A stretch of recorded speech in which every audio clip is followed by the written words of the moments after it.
Ginpanginwala sang Malacañang Palace ang alegasyon nga gina-target sang administrasyon ni President Ferdinand Marcos Jr.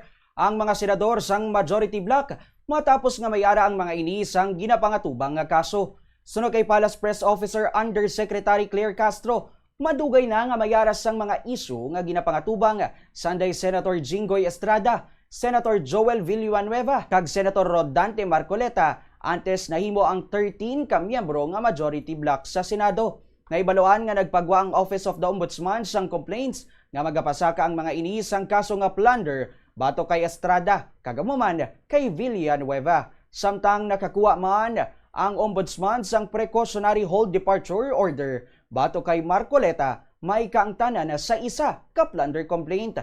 Ginatag ni Castro nga ang kaso ni Marcoleta naghalin mismo sa wala paglakip sini sa iya Statement of Contributions and Expenditures sa pagdonar sa iya sang kwarta nga nagabalor sang 75 billion pesos. Ginpabutyag man ni Castro nga wala nagapang silabot ang administrasyon sa investigasyon sang ombudsman batok sa mga senador. Lumalabas po talaga na maayos naman ang mga rules at nais lamang nila itong baguhin. Natirigarin po natin mismo kay Senator Alo Cayetano na ang hindi pagpunta at pagpunta mismo ni Senator Bato de la Rosa sa Senado habang siya ay nagtatago noon ay isang justifiable reason dahil hindi nga daw nabibigyan ng seguridad kung ito ay maa-aresto o hindi.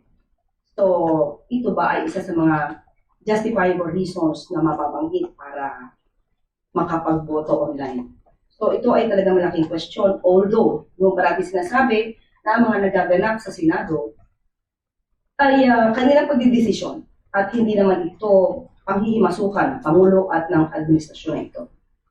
Ngunit dito natin makikita ang mga Pilipino dito, makikita ito ang magandang pagkakataon para malaman natin lahat kung ang mga liderato ba at mga leaders na ito ay nagtatrabaho para sa bayan o para sa pansarili o pang ilan lamang.